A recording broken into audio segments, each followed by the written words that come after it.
They're so diverse now. All right. What's the best sandwich? God damn it. Hot Italian. No mayo, no tomatoes, no onions. But add jalapeno peppers, add oil, and add pepper.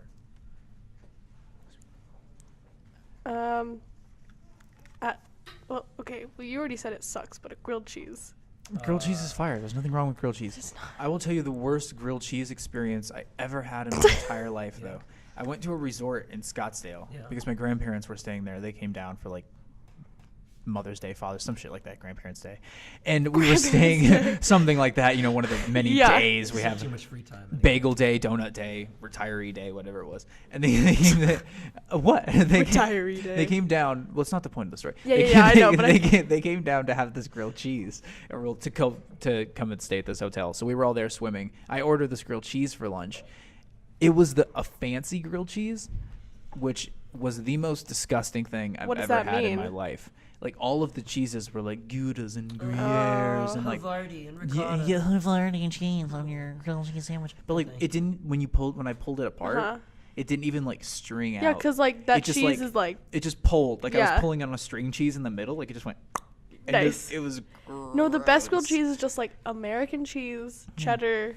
Yeah, with like a little bit, maybe if you want some mozzarella in there, get a little fancy. Swiss. Yeah, Like some. So your basic cheeses. Mm-hmm. It doesn't need to be fancy. Havarti, get out of here. You don't make a hot dog out of dry-aged 1,000-year-old salami. It doesn't need. You don't do 100-day salami hot dogs. Yeah. You don't need fancy grilled cheeses. No, grilled cheeses are like the epitome of just like hangover food.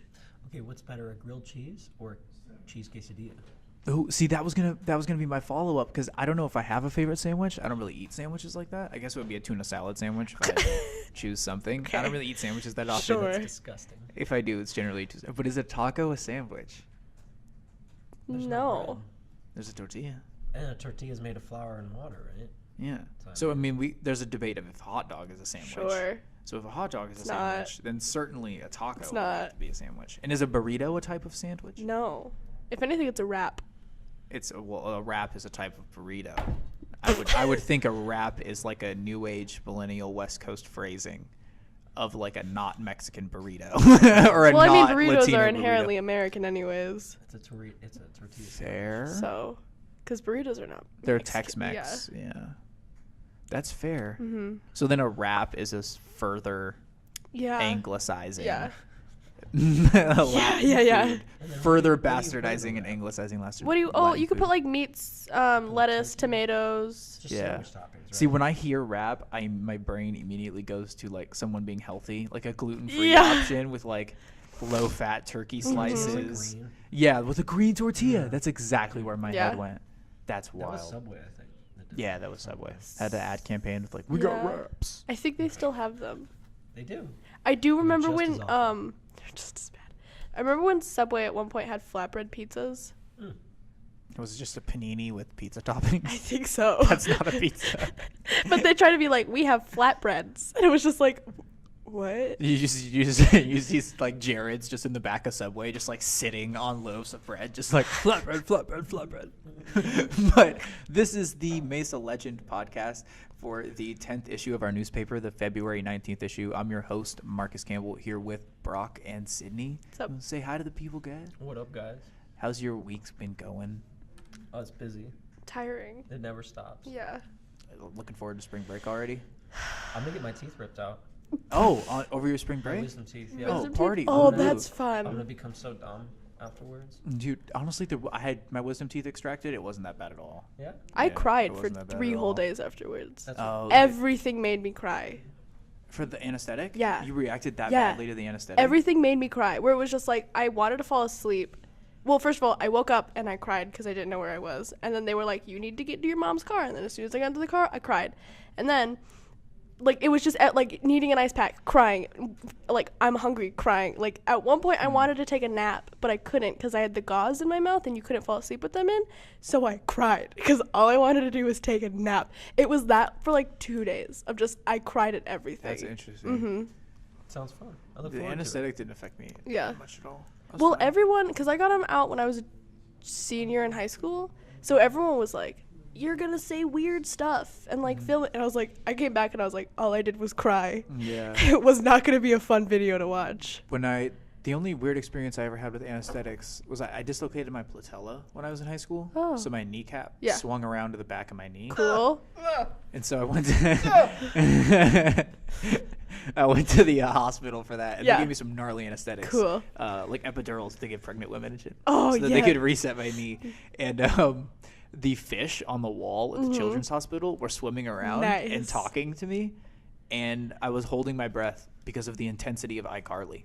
Oh. iCarly was so intense that I was forgetting to breathe, and so the nurse would have to run in there like every minute, Like, make and sure just you're be like, breathing. dude, you gotta breathe. And then she, I don't yeah, think I've ever had anesthetic. Even when I got stitches on my foot as a kid, and I didn't get anesthetic for that. They just kind of like put a numbing in my foot. Yeah, you don't generally get full blown anesthetic for So, stitches. No. It could kill you. My mom chopped the tip of her finger off, and they didn't even give her anesthetic. She chopped the Cool. tip of the same finger off twice. Just one, the first time she crushed it in a total gym. Nice. And the tip just fell off from being crushed so hard, like not even a sharp object. Oh. And then they just super glued it back on. No. With like a medical grade super glue. They All you need. they essentially just super glued her fingertip back on. And then she was using a mandolin slicing zucchini and chopped the fingertip. I think I off don't of believe that in same God, but I finger. think that's God being like, you don't need that finger. Yeah. It's nuts. Left middle finger. Nice, The nice. slicing. Mm-hmm. Yeah. On the mandolin. Dude, so many people lose fingers to mandolins. I know, It's they do it insane. too fast. Who are you trying to impress? Well, you're trying to be your favorite YouTube chef. Yeah. Yeah. And you're just, Gordon Ramsay and cut my finger off. yeah, dude. I watched a video with Gordon Ramsay and I learned how to cook perfect eggs. Dude, I So When a I butter was steak. yes, Dude. excellent technique. when I was a child, I thought John Benet Ramsey was Gordon Ramsay's daughter, and I thought that he was angry all the time because he had a dead daughter. It's okay. It's okay. We all have blind spots. I thought that the Grateful Dead star Jerry Garcia was the same of Ben and Jerry's ice cream. Nice. Because I thought, how many famous Jerry Garcias with giant beards How who many live could in there San be? Francisco could there be? Apparently 2. At least. Apparently at least 2. It's that, but here's I- the thing. No one corrected me till No. like college. Yeah. So then I get to like music festivals, like hanging around Deadheads, and they're like, "What? Yeah. That dude has nothing to do with ice cream." Ice cream day. I could just imagine Yeah. him like at night being a like rock star, like doing whatever he does, and then in the morning just making ice cream. Just making ice Yeah. cream. Well, my thought was like, Diddy has vodka, so why couldn't the Why Grateful couldn't Dead guy have invested have in ice ice cream? cream? Like that's not Yeah, insane. you know those commercials now for Capital One where those 2 football players are making cupcakes now? Yes, that's Exactly. exactly what I was thinking. Yeah. I wasn't thinking he was a like a connoisseur of ice cream. yeah. I was just thinking he made a good investment when he was younger. Gucci cupcakes. Gucci cupcakes. Gucci cupcakes. I want some. What? Get on it. Gucci cupcakes. They're probably like $1,000 Exactly. each. Exactly. Yeah. And that's They're why I topped want in them gold because flakes. the plebes can't have That's why I want them because the poor people. because the poors can't have them. But Sydney, you wrote an article in my feature session I did. this issue about a student running for city council. He's at 17. High school? He's a high school student. Yeah. He's still a senior in high school. He's 17 years old. His name is Jacob. I learned about him because my sister goes to school with him, and he recently, only a few months ago, announced his campaign for Mesa City Council. So I had the privilege and honor to speak with him, and he's a smart kid for 17. Like, he knows what he wants to do. He's going for it. He's got the support he needs. And I was trying to get at him with being like, do you have any what ideas do you have? Like, what experience do you have for being 17 and running for city council as soon as he graduates from high school? And he laid it out flat, like beat for beat. Like, this is what I'm going to do. I'm going to go into infrastructure and I'm going to do education. And, I've got a lot of support and a lot of people are really excited to see a young person running for city council. So, As long as he doesn't try to open any ice skating rinks yeah. and repeat Ben Ice Wyatt's Town. disasters. Ice Town. Ice Ice Town. clown. Yeah. Ice town Yeah. crowd. If any listeners don't know about Ben Wyatt and the tragedy Parks of and Ice Town, Recreation. then watch more It's a Parks and cautionary Recreation. It's a cautionary, It's a cautionary tale of tale. why an 18-year-old shouldn't be mayor of a small But town. This kid's 17. Yeah. And no one's ever made any fictional television shows about why a 17. No, but I mean, he has to be City 18 councilman. to like be elected, so he will be 18 by the time he's elected. Yeah, he'll be 18 before voting starts. Yeah. Yeah, he'll be 18 before the voting starts. Yeah. Which because I think you have to at least be 18. So, but he announced his campaign at 17. He's a student body president. He's like run for a lot of council stuff, and yeah, he's very excited to, he knows what he wants to do, which is, a lot of kids, his age don't know what they want to do. I was his age, and I had no idea what I wanted to do, like even a little bit. It bounced, back and forth between wanting to do this and wanting to do that, wanting to do that thing over there, and he knows what he wants to do at 17, which I applaud him for. Yeah, that in and of itself is huge. Yeah. I didn't know what I wanted to do. Well, I thought I knew what I wanted to do at 17. I wanted to build a super suit. I wanted to be the head of the super suit. In hindsight, I wanted to be the head of the Voltron. Sure. In hindsight, the biggest obstacle I wanted to be the Black Lion. I'm nowhere near smart enough to make that happen. Is it possible? Sure, but I'm nowhere near smart enough to be the. Yeah, of course it is. The Voltron suit? Oh no, I don't know about the Voltron suit. That was a joke, but when I was 15 in that range, I legitimately thought I'll invent a super suit, like a Power Ranger type. You wanted to be make suit. an Iron Man suit. Yeah, in theory. Iron Man hadn't come out yet, but yeah. Sure, but in theory, yeah. That would have been my example if it had come out, but I didn't. Iron Man hadn't come out yet, so I was like, I want to make a Power Ranger suit. It's possible. Mm-hmm. I'm nowhere near smart. Not I'm as a not 17-year-old. to be the dude to make it happen. Yeah. Well, even as a 40-year-old, I'm still not going to be the dude to make it happen. Somebody. You could be the guy to contribute a little bit. I could maybe a paint scheme. Yeah. like you could write a piece about it. Yeah, I could write the article about the suit coming out. Yeah. But that's the extent of my contribution. Do that thing where since I'm reporting, can I just test it? Yeah, can I touch it? Can I touch it? Can I touch the super suit? They're like, sir, this is $3.5 billion. Yeah, it would be something outrageous. Especially the first one too, with all the experimental technology. My God, that'd be outrageous. Made out of carbon nanotubes and whatnot. But also in the features section, we have an article from student Kim Capria. She published an article in last issue of the paper as well in the feature section. But this one's about the MCC theater program and how it receives national attention pretty consistently from the Kennedy Center College Theater Festival. I think we've won pretty. We have, yeah. Place. We make a showing consistently. We do. At this festival. We have a lot of good actors, set designers, costume designers who always seem to be getting awards and nominations. And even last year, we got 2 of our own students had the opportunity to go to New York to have a whole acting workshop because they won those big awards. Yeah, that's pretty cool. And those the Kennedy Center program, it was 20,000 different kids from different programs all across the country.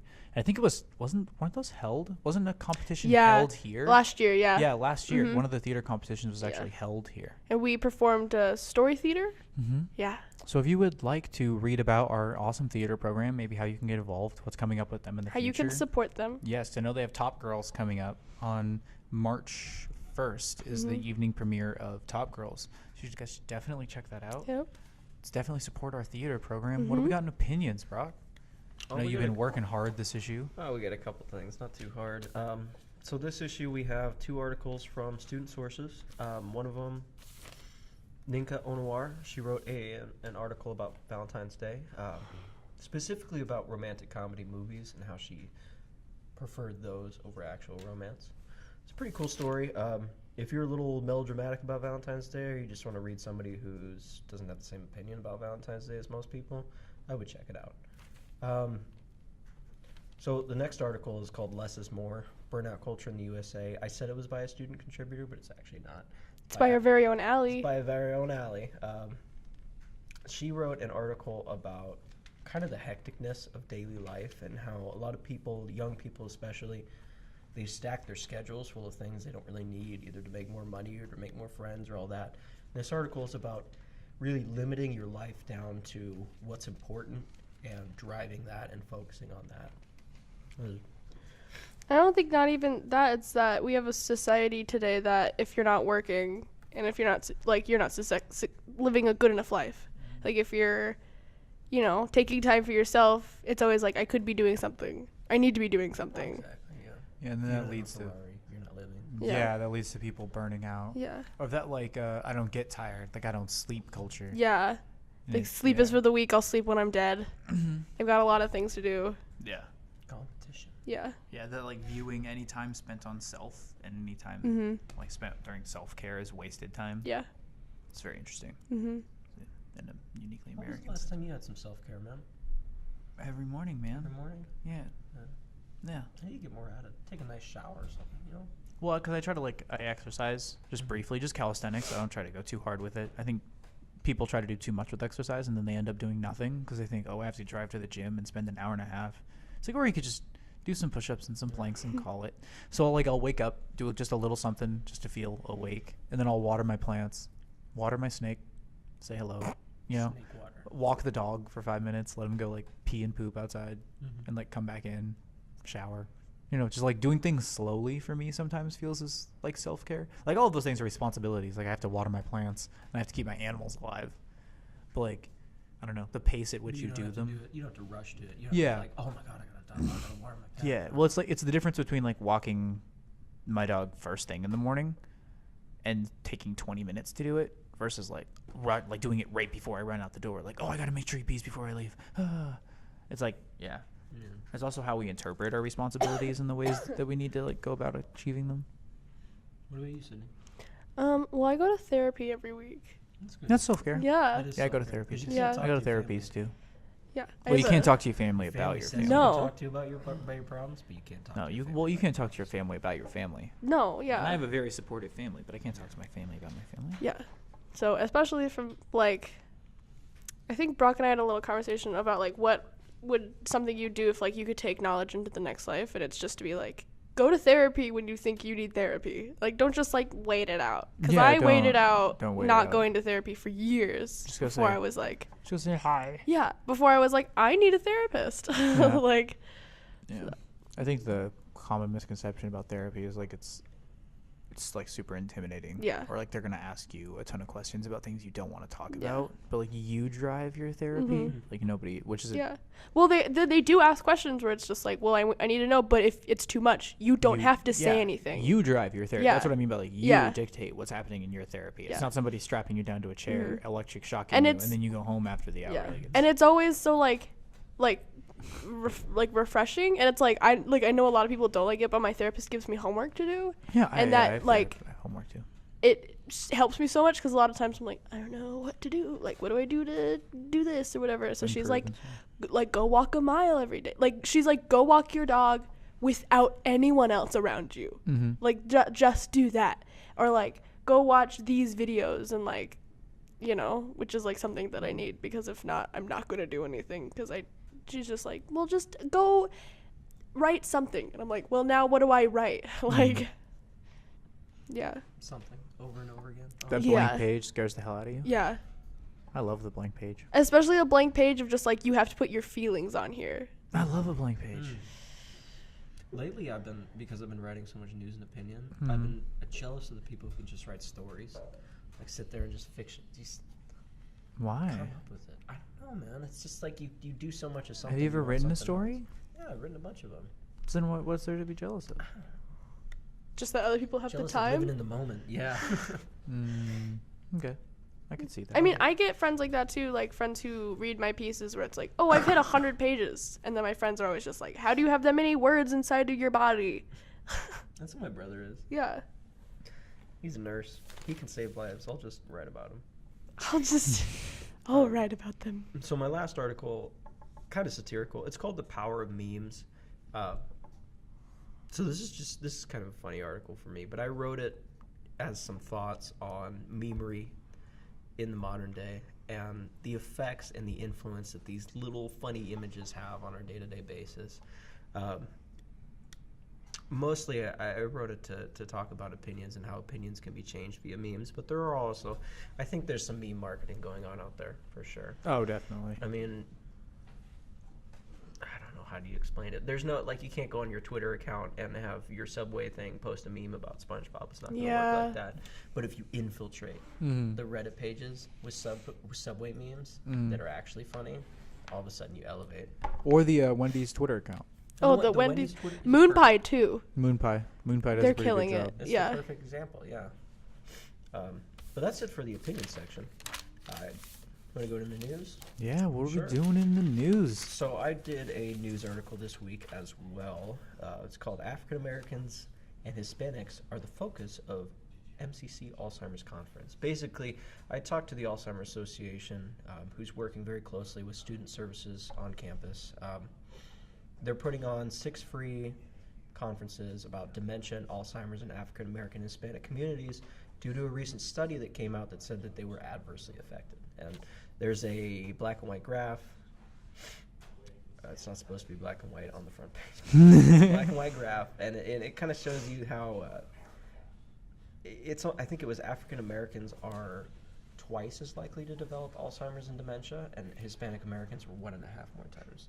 And then they'd run a bunch of studies. They're trying to figure it out. They ruled out socioeconomic factors, and they've ruled out genetic factors. So they're thinking it has to do something with high blood pressure and diabetes that are so prevalent in Hispanic and African American communities.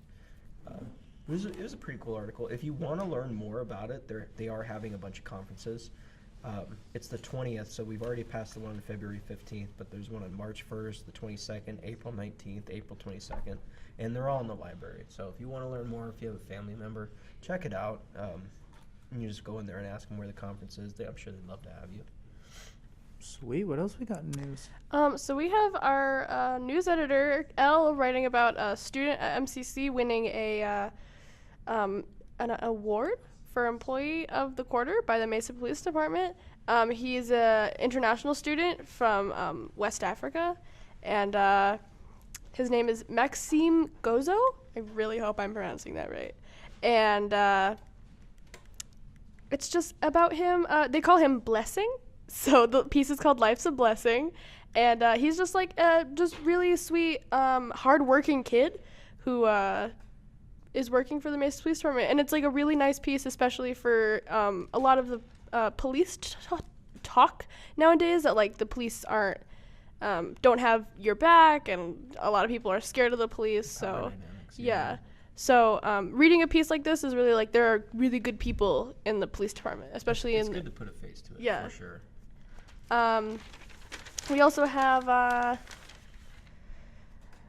Transform 17 for downtown Mesa. So 27 acres of empty land is going to be built upon for like shops and apartments, but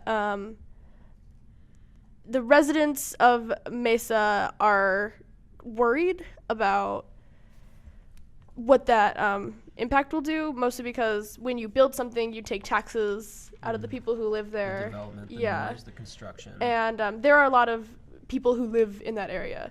There are a lot of... I live right by that. Yeah. University and Mesa Drive is where they're looking at. So the people don't like, no matter how many people like new buildings, they don't like the construction of new buildings. Mm-hmm. So just the people of the city talking, and then the council city people talking, and it's a good piece. Also by Ninka. And our own Allie also wrote a piece about the water crisis we have going on right now. So Arizona has its own water source, but it shares a water source. It shares a water source. States. Yeah. So we were given a deadline in the end of last month, to decide where that water is going and who's it being split off by.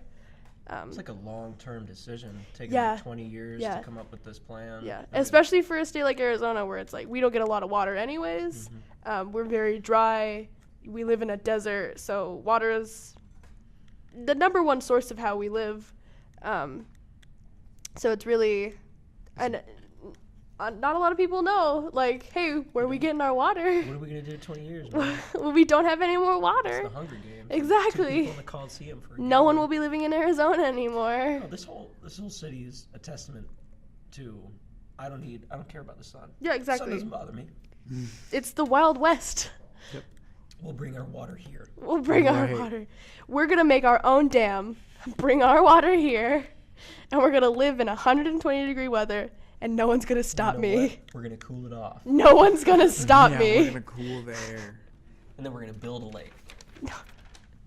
Also, we have the clothing. We Yeah. have an article about the clothing swap and thrift drive that happens every year on campus. It's really important that we participate in things like that on campus because that access for students who need it is really important. It's also great to build a sense of community and things like that. Yeah, we have a bunch of things. We have the clothing swap that I think happens once a semester. Yeah. And then we also have the food pantry, the Mesa, what is it, the MesaCC Food Bank or something. Yeah, the food bank sponsored by the United Way, I believe. And so it's just a source for our students to get clothes that they need. Specifically, they always look for professional clothes. So if you have like slacks or like a dress skirt or like a blouse or button-up shirt that you don't use anymore, like donate it to them, because there are a lot of students that need professional clothes for interviews to get like good jobs so they can afford things, and they just don't have the resources to get those professional clothes. Yeah, it was very helpful. Very helpful resource for students. But pushing forward in the news section, we also have the dog dates. Woo woo! Article is a bunch of places for you to take your dog, go Best hang places. out. The best places to hang out Yeah. with your dog. Yeah. Brock and Sydney, you guys both put places in there, right? Mm-hmm. Or, yeah, what did you guys have? So I had a Kiwanis Lake. It's actually a fishing lake in Tempe, but I went down there and the water was beautiful. They had a nice long trail around the place. Plenty of spot for your dog to hang around and have a good time. Plenty of spot for you to hang around and have a good time with your dog, you know. I noticed that there were a couple people there, so if your dog is skittish around people or you don't want him around people, don't bring him. But if it's not, it's a friendly dog, bring him. It's a great place. The Kiwanis Park's awesome. It's huge. Yeah. It's huge. Just Yeah. keeps going. And I went down to Scottsdale, or I should say up to Scottsdale, and I went to the McCormick Railroad Park, and it's just like it's like Kiwanis, where it's just like another park where people take their dogs. So it's again like, if your dog's not good around people, like maybe don't go. But if it's like it's also a place where like you could let your dog off the leash because it's all fenced in, so your dog can just run around and play with other dogs and yay. Socialize your dog a little bit more, and then you can socialize with, I mean, if you want to socialize with the people there. It's a really good place. It's not a requirement. Yeah, it's not a requirement. But then there's also a lot of great places in Scottsdale that just have like open seating so that you can go to lunch with your dog, which is really nice, just to spend an afternoon with your dog. Yeah, and if you wanted to take your dog to lunch or to dinner, one of the places you could go is Oso Dog Brewery. They have 2 locations. One's in Arcadia, technically, and then there's another one in Gilbert. But the menu's good. The prices are reasonable. They have fresh brewed beer in the house. It's a brewery and a restaurant, so they have their own beers. They also And have dog some, treats. Yeah, they have dog treats made from the remnants of the I was gonna say, do they have barley, I something believe. for dogs, too? Yeah. Yeah. They have like a little dog treats, like That sounds fun. special dog treats. Yeah, they have little dog water bowls for your dogs. What's your favorite dog breed? My favorite Yeah, dog breed. or at least Ooh. the one you've had the most. I'm partial to labs. Yeah. What's not to like about a lab? Exactly. They're smart. They're friendly. Exactly. Loyal.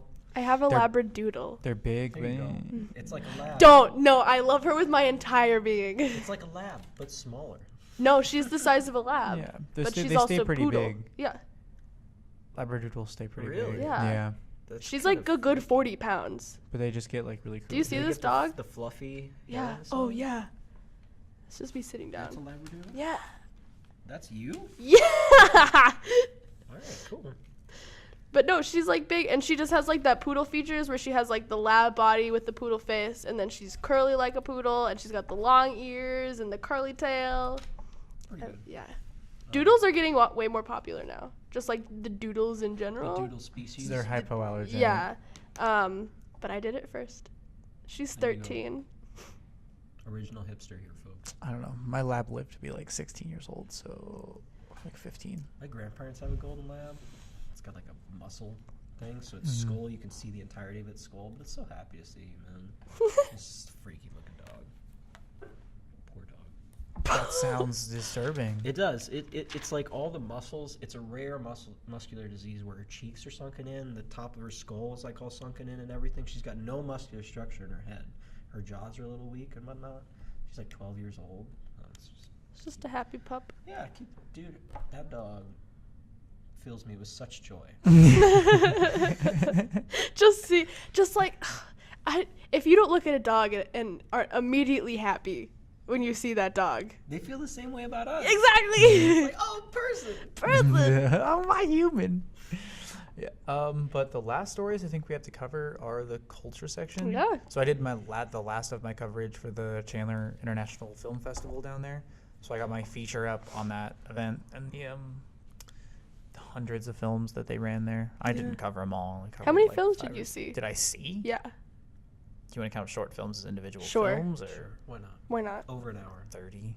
Oh, wow. Gosh, man. Well, if you're counting short films. Sure. Because they're shown in a block. So Yeah. it's like, I know it's your job, but can you really spend the time with each movie? Yeah. Yeah. Yeah. Well, when I do reviews in my spare time, I try to see everything twice. So if I review Alita Battle Angel, I try to see it twice. They're big old eyes. With 2 totally different sets of people. So like I'll go once with my family, once with my girlfriend, or like once with my friends, once with my family, like whatever variation. But I try to see it with 2 different audiences because sometimes the people you see it with can really affect the way that you Who view was a movie. better to see Alita with? Family.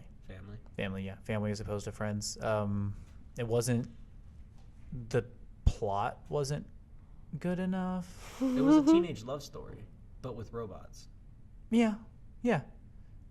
All right, yeah. It had a solid B story. I wouldn't go as far as to call it a teenage love story. It was by far a teenage girl love story. If it was anything, it was a teenage girl love story. Yeah. I saw that cut in the trailer where it's like she's with the guy and then they're like, hold hands. It's way better than Ready Player One, though. Really? So if you even remotely tolerated the love story in I Ready mean, Player just One, read that book. This is 100 times better than the love story in Ready Player One. Yeah. Was just, I love you. Yeah. It was in a Ready bar Player One was somewhere an out of awful nowhere. movie, but amazing book. Okay, that movie is fine. I just think of the love story Sure. in the film. I have a adaptation hard time didn't when I work. read books and then see the movie and then I'm like, Oh yeah, so does everybody who Yeah. reads books. You just parroted the opinions of book people I know. all over the world. It's like the movie is not going to be able to cover No. all the content of the book. For one, it's not possible. Mhm. You can't do interior monologue or internal Yeah. monologue in a movie. You can't. yeah. Unless you're going to do thought bubbles or have like a narrator Sure. express a voice that way, which would be awful. Mm-hmm. Then it's not. So Yeah. you're inherently going to be missing something. I think that's the problem when people go from a book to a movie or from like a graphic novel to a movie or whatever. Yeah. It's like it's not going to be the same. It Do you know can't what I be. think is inherently worse though? Movie to book adaptations. Yes. Awful. Yeah. They're I don't just think awful. I've ever read a single good movie to book adaptation. Also, movie to video game tends to go really poorly. Video game to movie. Video game to movie goes Resident really Evil bad. Into live action Resident Evil, not a fan. Didn't go great. Yeah, generally that transition doesn't go Angry well. Birds. And that's again because the The story. Emoji Movie. Yeah. What was that? That doesn't count, What was guys. that? That's not a video that's not a game. They just video took out game. the It was like a text blip. emojis. Yeah, Angry Birds counts though. Yeah. Because Angry Birds was tragic. Yeah. And dude, Alita might be the first good live action anime adaptation. Really? Yeah. I think it's mainly because it didn't put so much effort into trying to make its plot coherent by like Western audiences, Sure. like Aristotle's definition of how a plot should go. Yeah. You know, denouements and Plato? rising actions and climaxes and falling actions. and Sure. it doesn't necessarily follow that traditional It's just structure. like we're gonna do whatever. It has a very clear cause and effect. Like this action leads to this effect, Yeah. which leads to this next action. So Yeah. that's why I say like the story isn't bad. Yeah. Because it does have very clear cause and effect. It Yeah. makes sense. But the The plot is yeah. all over the place. Sure. Like one time it's about hunter-killer bounty hunters. And Sure. then it's about this crime syndicate. Yeah. And then it's about... Choose one. Yeah, and then it's about Murder Ball, which Yeah. is like Yeah, this Murder robot Rocket League game. thing. It's like bouncing back and forth between Sure. 3 entirely different Kind of plots. like the third Spider-Man movie. Yeah. Yeah. Where it had 3 different Yeah. plots and one story. Something But like, easily yeah. done in a book. Easily. You can Easily, easily yeah. do that in the For book. sure. Yeah. So I'm sure in manga form or even in an anime form where people are almost expecting to go on detours for Yeah, yeah, 3-4 episodes at a Yeah. time, that's fine. But Yeah. with traditional Western With plot, like a 2-hour movie, Yeah. it's not gonna cut it. it doesn't feel as focused as Mm-hmm. a Western film And that would. movie felt long, but I think Yeah. it only felt long because, like you're saying, the plot was very cause and effect. Like it just everything that you thought was going to happen happened, and you're like, okay, now what? Yeah. But it wasn't about that. It was Yeah. It's just cool to watch. yeah, it's just cool to watch. And it was a spectacular movie. It's absolutely. It Well was animated, it was for James sure. Cameron Yeah. movie for sure. Like it was James Cameron in all of its Yeah. spectacular glory. It was awesome, and there were a few action sequences in there that were genuinely startling. Nice. Not in like a horrific way, Sure. but in a wow, that was really cool, caught me Yeah. off guard kind of way. Some of the murder ball movements were when really the cool. robots were getting all destroyed. And Yeah, stuff. That's some of really those nice. shots were really well done, and there were some really well composed fight scenes. Mm-hmm. Where generally robot fight scenes, it's really hard for you to track the movement, and if you can track the movement, find any sense of strategy in them. Yeah. Like Transformers fights generally just look like two robots running into each other. Like the Rock'em Sock'em robots. Yeah. Yeah. Like you can't Pieces are tell. just flying Yeah, off. you can't tell that there's like a fight choreography Sure. to it. Like Bumblebee slips a left hook. And, Yeah. like does an uppercut. You can't see all those details. Because there's so much moving parts. Alita does a much better job of tracking, like, oh, she's diving under this tentacle Mm-hmm. and like going over this arm. Like it's very trackable. Yeah. And you can see the strategy in her movements. Yeah. That might have to do with the influences of the film, Sure. where like her cyborg species rather has like their own special martial arts style. Yeah. So it does factor into the story of the film. It does. Trying to not say plot The because it fourth- doesn't have one. 'Cause The it fourth doesn't. aspect of the plot. Yeah, the fourth aspect of the plot, Mm-hmm. the expositional war that happened before the Sure. movie even started. Sure. Convenient amnesia. Yeah, the amnesia of the character. The fall. The Great Fall, which I thought was one of the most interesting parts of the movie, and we get no information about, Sure. which is kind of disappointing. Yeah. But it's okay. It's how the whole story's framed. Sure. I would have liked to known a little bit more about how the world functions in Alita. Again, something that could have done really well in a book. Mm-hmm. And I'm sure they did. It's an expansive manga. Sure. There's probably chapters on chapters on Wow. chapters. Wow. Wow. Shame. Whoever did that. Ding ding. Shame. Gah. Ding ding. Sorry, guys. I have friends. They want to talk to me. I have thumbs. Yeah, I have an option on my phone to turn it to vibrate. Yeah, I have this button on the Wow. side. You gonna do me like that? And you flick it, and what happens is your phone make no noise. Yeah. But the last two reviews I have in the culture section are for Mia and the White Lion, which is a cute little children's movie about a girl who moves to South Africa to become friends with a lion. Hell yeah. It's cute. It's cute. It has its problems, but it's cute. It's Sure. adorable. I think its depiction of black people in South Africa was a little problematic. Oh. Like, there's only 2 scenes with black people in the entirety of the movie. One is their housekeeper. Yeah. Their housekeeper is a black woman, and when the lion is eventually freed from the African farm where he's being held captive and will eventually be slaughtered, Yeah. they send him to an African village, who has like a prophecy of a white lion returning Uh-huh. to the land, and so like the only other black people depicted in the film Are the people of the are village? tribal. Wow. So it's Who? I mean, you probably don't know this, but like, who were It's the a team French- behind this? it's a French French. film, That's probably it. yeah. So that was the only thing that I kind of found Yeah. problematic about it. Mm-hmm. It did like address the problem of like poaching and trophy hunting Sure. in South Africa in an interesting way. Like you get to see that threat as something a little bit more real Yeah. when you're worried about this lion. Sure. And you see that it might Well, just be shot for no reason. Does it go and into the differences between poaching versus Trophy like, hunting? Trophy hunting. No, it kind of makes its point in that trophy hunting is just as awful. Well, okay. Because the processes of trophy hunting Yeah. aren't like they don't hunt the lion. Like they didn't hunt it. Like it didn't get a fair shake. Yeah. Like it didn't have a chance to escape. Yeah. They didn't hunt it. They put it in an open field and said shoot that way. Yeah. Like the lion doesn't have a chance. Sure. It's not a hunt. It's Well, that's why the I had my because I was one of those people who were like trophy hunting is bad, but then I like learned about how much money is Yeah. put into the villages. and that's the argument in Yeah. the film is that that's how it's Yeah. supporting. It supports people to trophy hunt, but then you're murdering Yeah. these It's animals. the same argument as the tourism industry that we were talking about in Hawaii Yeah. yesterday. All these tourist places, they can't survive without the tourism, even though they can't. Yeah, and then it destroys the land, and then it keeps destroys going. the land, and it destroys the culture. But there's no other you can't compete internationally today without. Well, because I know that the people of like the villages in Africa try their best to take that money, and then like they're just like, oh, you can only kill the animals that are like there's too many, and then they take that money and then they use But them. then that's not always true, though. Yeah, I know. There are lions that are bred Yeah. to be trophy hunted. And then they take the money and then they use it to like protect the like rhinos and the elephants that are being poached. It's good in theory. It's good in theory. They're doing the best with the resources they have. In practice. Yeah. That's another thing. But I think that's all we got for this issue of the paper. Yeah. It's a busy one. Yeah, it was a full one. Yeah. And so I'm Marcus Campbell saying goodbye here with Sydney Ritter. and Brock Blasdell. all right, love you. Know we never met you. Make sure to follow us on social media: Twitter, Facebook. Twitter, Facebook, Instagram. Check our YouTube pages and all those things. Yep. Thanks. We appreciate you guys. Talk to Alright. you next time. Arizona.